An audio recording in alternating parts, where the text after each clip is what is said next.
ಷೇರು ಮಾರುಕಟ್ಟೆ. ಈ ಪದ ಕೇಳಿದ ತಕ್ಷಣ ಕೆಲವರಿಗೆ ಥ್ರಿಲ್ ಆದ್ರೆ ಇನ್ನು ಕೆಲವರಿಗೆ ಭಯ. ಇದು ನಿಜಕ್ಕೂ ಒಂದು ಅದೃಷ್ಟದ ಆಟನಾ? ಕೆಲವರು ಗೆಲ್ತಾರೆ, ಕೆಲವರು ಸೋಲ್ತಾರ, ಅಷ್ಟೇನಾ? ಅಥವಾ ಈ ಮಾರುಕಟ್ಟೆಯ ಏರಿಳಿತಗಳ ನಡುವೆಯೂ ಯಶಸ್ಸು ಗಳಿಸೋಕೇನಾದ್ರೂ ದಾರಿ ಇದೆಯಾ? ಬನ್ನಿ ಇವತ್ತು ನಾವು ಬೆಂಜಮಿನ್ ಗ್ರಹಾಂ ಅವರ ದಿ ಇಂಟೆಲಿಜೆಂಟ್ ಇನ್ವೆಸ್ಟರ್ ಪುಸ್ತಕದಲ್ಲಿರೋ ಅದ್ಭುತ ಜ್ಞಾನದ ಬಗ್ಗೆ ಮಾತಾಡೋಣ. ನಮ್ಮಲ್ಲಿ ಹೆಚ್ಚಿನವರಿಗೆ ಷೇರ್ ಮಾರುಕಟ್ಟೆ ಅಂದ್ರೆ ಒಂದು ದೊಡ್ಡ ಕ್ಯಾಸಿನೋ ತರ ಕಾಣಿಸುತ್ತೆ ಅಲ್ವಾ? ಯಾವಾಗ ಬೆಲೆ ಏರುತ್ತೋ ಯಾವಾಗ ಇಳಿಯುತ್ತೋ ಯಾರಿಗೂ ಗೊತ್ತಿಲ್ಲ, ಎಲ್ಲವೂ ಅದೃಷ್ಟದ ಮೇಲೆ ನಿಂತಿದೆ ಅಂತ ಅನ್ಸುತ್ತೆ. ಮಾರುಕಟ್ಟೆಯಲ್ಲಿ ಸಾಕಷ್ಟು ಗೊಂದಲ, ಏರಿಳಿತಗಳು ಇರೋದು ನಿಜಾನೇ.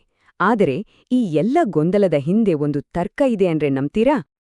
ಹೌದು, ಈ ಗೊಂದಲವನ್ನ ನಿಭಾಯಿಸೋಕೆ ಒಂದು ಶಿಸ್ತುಬದ್ಧ ಮಾರ್ಗ ಇದೆ. ಯಹಿ ಪರ್ ನಮಗೂ ವ್ಯಾಲ್ಯೂ ಇನ್ವೆಸ್ಟಿಂಗ್ನ ಪಿತಾಮಹ ಅಂತಾನೆ ಹೆಸರುವಾಸಿಯಾದ ಬೆಂಜಮಿನ್ ಗ್ರಹಾಂ ಅವರ ಪರಿಚಯ ಆಗೋದು. ಇವರೇ ಬೆಂಜಮಿನ್ ಗ್ರಹಾಂ. ಇವರು ಬರೆದ ದಿ ಇಂಟೆಲಿಜೆಂಟ್ ಇನ್ವೆಸ್ಟರ್ ಅನ್ನೋ ಪುಸ್ತಕ ಹೂಡಿಕೆ ಪ್ರಪಂಚದಲ್ಲಿ ಒಂದು ಕ್ರಾಂತಿಯನ್ನೇ ಸೃಷ್ಟಿ ಮಾಡಿದೆ.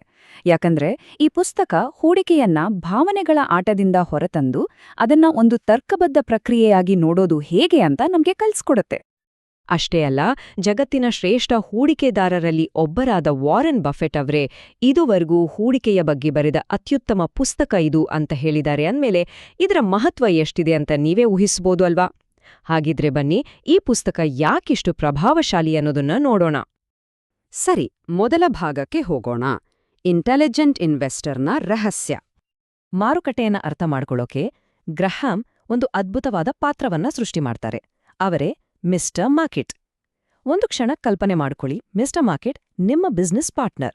ಆದ್ರೆ ಇವ್ರದು ತುಂಬಾನೇ ಚಂಚಲ ಸ್ವಭಾವ. ಪ್ರತಿದಿನ ನಿಮ್ ಹತ್ರ ಬಂದು ನಿಮ್ಮ ಶೇರ್ಗಳನ್ನ ಕೊಳ್ಳೋಕೆ ಅಥವಾ ಮಾರೋಕೆ ಒಂದು ಆಫರ್ ಕೊಡ್ತಾರೆ. ಆದ್ರೆ ಅವರ ಬೆಲೆಗಳು ತರ್ಕದ ಮೇಲೆ ಅಲ್ಲ, ಬದಲಾಗಿ ಅವರ ಮೂಡ್ ಮೇಲೆ ನಿಂತಿರುತ್ತೆ. ಹೌದು, ಮಿಸ್ಟರ್ ಮಾರ್ಕೆಟ್ ಸಂಪೂರ್ಣವಾಗಿ ಭಾವನೆಗಳ ಮೇಲೆ ಕೆಲಸ ಮಾಡ್ತಾರೆ. ಒಂದು ದಿನ ಸಿಕ್ಕಾಪಟ್ಟೆ ಖುಷಿಯಿಂದ ದುಬಾರಿ ಬೆಲೆಗೆ ಷೇರುಗಳನ್ನು ಕೊಂಡುಕೊಳ್ಳೋಕೆ ಬರ್ತಾರೆ. ಮರುದಿನವೇ ಏನೋ ಬೇಸರದಿಂದ ಎಲ್ಲವನ್ನೂ ತೀರಾ ಅಗ್ಗವಾಗಿ ಮಾರೋಕೂ ಸಿದ್ಧರಾಗಿರ್ತಾರೆ. ಗ್ರಹಾಂ ಹೇಳೋ ಹಾಗೆ ಶಾರ್ಟ್ ಟರ್ಮ್ನಲ್ಲಿ ಮಾರುಕಟ್ಟೆ ಒಂದು ವೋಟಿಂಗ್ ಮಷೀನ್ ಇದ್ದ ಹಾಗೆ. ಯಾವುದು ಫೇಮಸ್ಸೋ ಅದು ನಡೆಯುತ್ತೆ. ಆದರೆ ಲಾಂಗ್ ಟರ್ಮ್ನಲ್ಲಿ ಅದು ಒಂದು ವೇಯಿಂಗ್ ಮಷೀನ್ ಆಗಿ ಕಂಪನಿಯ ನಿಜವಾದ ಮೌಲ್ಯವನ್ನೇ ತೋರಿಸತ್ತೆ. ಈಗ ನೋಡಿ, ಒಬ್ಬ ಊಹಾಪೋಹಗಾರ ಅಂದ್ರೆ ಸ್ಪೆಕ್ಯುಲೇಟರ್ ಏನ್ಮಾಡ್ತಾನೆ? ಅವನು ಮಿಸ್ಟರ್ ಮಾರ್ಕೆಟ್ನ ಭಾವನೆಗಳ ಜೊತೆ ತಾನು ತೇಲಿ ಹೋಗ್ತಾನೆ. ಮಾರ್ಕೆಟ್ ಖುಷಿಯಲ್ಲಿದ್ದಾಗ ದುಬಾರಿಗೆ ಕೊಂಡು, ಭಯದಲ್ಲಿದ್ದಾಗ ನಷ್ಟಕ್ಕೆ ಮಾರ್ತಾನೆ. ಆದ್ರೆ ಒಬ್ಬ ಬುದ್ಧಿವಂತ ಹೂಡಿಕೆದಾರ, ಅವರು ಮಿಸ್ಟರ್ ಮಾರ್ಕೆಟ್ನ ಈ ಹುಚ್ಚಾಟವನ್ನೇ ಒಂದು ಅವಕಾಶವಾಗಿ ಬಳಸ್ಕೊಳ್ತಾರೆ. ಯಾವಾಗ ಮಿಸ್ಟರ್ ಮಾರ್ಕೆಟ್ ಬೇಸರದಲ್ಲಿ ಒಳ್ಳೆ ಕಂಪನಿಗಳ ಷೇರುಗಳನ್ನ ಅಗ್ಗವಾಗಿ ಮಾರುತ್ತಾನೋ ಆಗ ಇವರು ಖರೀದಿ ಮಾಡ್ತಾರೆ. ಸರಿ, ಇವರೇ ಮಿಸ್ಟರ್ ಮಾರ್ಕೆಟ್. ಈಗ ಇವರ ಆಟಕ್ಕೆ ನಾವು ಬೀಳ್ದೇ ಇರೋದು ಹೇಗೆ ಅನ್ನೋದನ್ನ ನೋಡೋಣ. ಗ್ರಹಾಂ ಅವರ ಫ್ರೇಮ್ವರ್ಕ್ ಇದನ್ನೇ ನಮ್ಗೆ ಹೇಳ್ಕೊಡುತ್ತೆ. ಗ್ರಹಾಂ ಅವರ ಫ್ರೇಮ್ವರ್ಕ್ನಲ್ಲಿ ಅತಿ ಮುಖ್ಯವಾದ ಮೊದಲ ಹೆಜ್ಜೆ ಯಾವುದು ಗೊತ್ತಾ? ಷೇರುಗಳನ್ನ ಅನಲೈಸ್ ಮಾಡೋದಲ್ಲ, ಬದಲಿಗೆ ನಮ್ಮನ್ನ ನಾವೇ ತಿಳಿದುಕೊಳ್ಳೋದು. ಹೌದು, ಒಂದೇ ಒಂದು ಷೇರು ಖರೀದಿಸೋಕ್ಕೂ ಮುಂಚೆ ನಾವು ಯಾವ ರೀತಿಯ ಹೂಡಿಕೆದಾರರು ಅಂತ ನಿರ್ಧರಿಸಬೇಕು. ಗ್ರಹಾಂ ಹೂಡಿಕೆದಾರರನ್ನ ಮುಖ್ಯವಾಗಿ 2 ವಿಧವಾಗಿ ವಿಂಗಡಿಸ್ತಾರೆ. ಒಂದ್ಕಡೆ ರಕ್ಷಣಾತ್ಮಕ ಅಥವಾ ಡಿಫೆನ್ಸಿವ್ ಹೂಡಿಕೆದಾರರು. ಇವರು ಕಡಿಮೆ ರಿಸ್ಕ್ ತಗೊಂಡು ಸ್ಥಿರವಾದ ಆದಾಯವನ್ನ ಬಯಸ್ತಾರೆ. ಇನ್ನೊಂದ್ಕಡೆ ಉದ್ಯಮಶೀಲ ಅಥವಾ ಎಂಟರ್ಪ್ರೈಸಿಂಗ್ ಹೂಡಿಕೆದಾರರು. ಇವರು ಹೆಚ್ಚು ಸಂಶೋಧನೆ ಮಾಡಿ ಮಾರುಕಟ್ಟೆಯನ್ನೇ ಮೀರಿಸುವ ಪ್ರಯತ್ನ ಮಾಡ್ತಾರೆ. ಇದರಲ್ಲಿ ನಮ್ಮ ದಾರಿ ಯಾವುದು ಅಂತ ನಾವು ಮೊದಲು ಸ್ಪಷ್ಟಪಡಿಸ್ಕೊಳ್ಬೇಕು. ಈಗ ಗ್ರಹಾಂ ಅವರ ಅತ್ಯಂತ ಪ್ರಮುಖ ತತ್ವದ ಬಗ್ಗೆ ಮಾತಾಡೋಣ. ಮಾರ್ಜಿನ್ ಆಫ್ ಸೇಫ್ಟಿ ಅಥವಾ ಸುರಕ್ಷತಾ ಅಂಚು.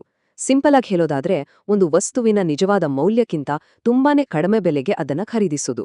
ಯೋಚನೆ ಮಾಡಿ, 100 ರೂಪಾಯಿ ಬೆಲೆ ಬಾಳುವ ವಸ್ತುವನ್ನು 50 ರೂಪಾಯಿಗೆ ಖರೀದಿಸಿದ ಹಾಗೆ.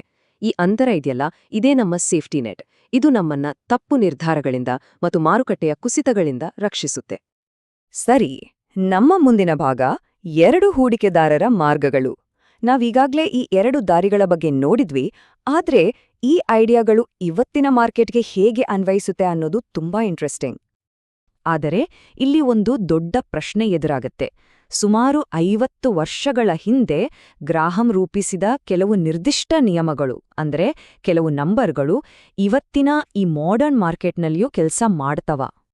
ಉದಾಹರಣೆಗೆ, ಗ್ರಹಾಂ ಪಿಇ ರೇಷಿಯೋ 15ಕ್ಕಿಂತ ಕಡಿಮೆ ಇರಬೇಕು, ಪಿಬಿ ರೇಷಿಯೋ 1.5ಕ್ಕಿಂತ ಕಡಿಮೆ ಇರಬೇಕು ಅನ್ನೋ ಥರದ ಕೆಲವು ಮಾನದಂಡಗಳನ್ನ ಬಳಸಿದ್ರು. ಆದ್ರೆ ಇವತ್ತಿನ ಮಾರುಕಟ್ಟೆ ಅಂದಿಗಿಂತ ಬಹಳಷ್ಟು ಬದಲಾಗಿದೆ, ಹಾಗಾಗಿ ಈ ಸಂಖ್ಯೆಗಳು ಇವತ್ತಿಗೂ ಒಂದು ದೊಡ್ಡ ಚರ್ಚೆಯ ವಿಷಯ.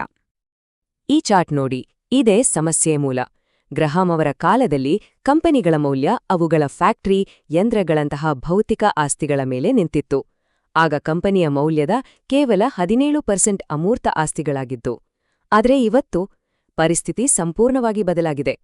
ಟೆಕ್ ಕಂಪನಿಗಳ ಯುಗದಲ್ಲಿ ಬ್ರ್ಯಾಂಡ್, ಸಾಫ್ಟ್ವೇರ್, ಪೇಟೆಂಟ್ಗಳಂತಹ ಅಮೂರ್ತ ಸ್ವತ್ತುಗಳೇ ಕಂಪನಿಯ ಮೌಲ್ಯದ 90% ಭಾಗವನ್ನು ಆವರಿಸಿಕೊಂಡಿವೆ. ಹಾಗಿದ್ರೆ ಇದಕ್ಕೆ ಪರಿಹಾರ ಏನು? ಈ ಒಂದು ಮಾತು ಅದನ್ನ ಪರ್ಫೆಕ್ಟಾಗಿ ಹೇಳುತ್ತೆ. ಗ್ರಾಹಂ ಅವರನ್ನ ಅವರ ತತ್ವಶಾಸ್ತ್ರಕ್ಕಾಗಿ ಓದಬೇಕು, ಅವರ ಹಳೆಯ ತಂತ್ರಗಳಿಗಾಗಿ ಅಲ್ಲ. ಸರಿ, ನಮ್ಮ ಮುಂದಿನ ಭಾಗ ಗ್ರಾಮ್ಸ್ ಅವರ ನಿಯಮಗಳು ಇನ್ನೂ ಪ್ರಸ್ತುತವೇ. ಹೌದು, ಇದೇ ನಮ್ಮ ಚರ್ಚೆಯ ಮುಖ್ಯ ಅಂಶ. ಟೈಮ್ಲೆಸ್ ಪ್ರಿನ್ಸಿಪಲ್ಸ್ ಮತ್ತು ಟೈಮ್ಲಿ ಟ್ಯಾಕ್ಟಿಕ್ಸ್ ನಡುವಿನ ವ್ಯತ್ಯಾಸವನ್ನು ಅರ್ಥ ಮಾಡ್ಕೊಳ್ಳೋದು. ಸೊ ಆ ನಿರ್ದಿಷ್ಟ ಸಂಖ್ಯೆಗಳು, ಆ ನಿಯಮಗಳು ಕಾಲಕ್ಕೆ ತಕ್ಕಂತೆ ಬದಲಾಗಬಹುದು. ಆದ್ರೆ ಗ್ರಹಾಂ ಅವರ 3 ಮುಖ್ಯ ತತ್ವಗಳು ಇವತ್ತಿಗೂ ಅಷ್ಟೇ, ಇಲ್ಲ ಬಹುಶಃ ಅದಕ್ಕಿಂತ ಹೆಚ್ಚು ಪ್ರಸ್ತುತ. 1, ಮಿಸ್ಟರ್ ಮಾರ್ಕೆಟ್ನನ್ನ ನಮ್ಮ ಯಜಮಾನನಾಗಲು ಬಿಡಬಾರದು, ಅವನು ನಮ್ಮ ಸೇವಕ.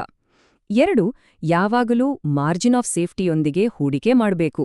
ಮತ್ತು 3, ನಾವು ಶೇರ್ ಖರೀದಿಸಿದಾಗ ಒಂದು ಕಾಗದದ ಚೀಟಿಯನ್ನಲ್ಲ, ಒಂದು ವ್ಯವಹಾರದ ಸಣ್ಣ ಭಾಗವನ್ನೇ ಖರೀದಿಸುತ್ತಿದ್ದೇವೆ ಅಂತ ನೆನಪಿಡಬೇಕು. ಕೊನೆಯದಾಗಿ ಕಾಲಾತೀತ ತತ್ವಶಾಸ್ತ್ರ. ಗ್ರಹಾಂ ಅವರ ಈ ಜ್ಞಾನವನ್ನೆಲ್ಲ ನೋಡಿದ್ಮೇಲೆ ಕೊನೆಗೆ ನಮಗೆ ನಾವೇ ಕೇಳ್ಕೊಳ್ಬೇಕಾದ ಒಂದೇ ಒಂದು ಪ್ರಶ್ನೆ ಉಳಿಯುತ್ತೆ. ನಾವು ಹೂಡಿಕೆ ಮಾಡ್ಬೇಕಾದ್ರೆ ಒಂದು ಶಿಸ್ತಿನಿಂದ ನಮ್ಮದೇ ಆದ ನಿರ್ಧಾರ ತಗೊಳ್ತಿದ್ದೀವಾ ಅಥವಾ ಬೇರೆಯವರೆಲ್ಲ ಮಾಡ್ತಿದ್ದಾರೆ ಅಂತ ಸುಮ್ಮನೆ ಗುಂಪನ್ನು ಹಿಂಬಾಲಿಸ್ತಿದ್ದೀವಾ? ಈ ಪ್ರಶ್ನೆಗೆ ನಮ್ಮ ಉತ್ತರ ನಮ್ಮ ಆರ್ಥಿಕ ಭವಿಷ್ಯವನ್ನೇ ನಿರ್ಧರಿಸಬಹುದು.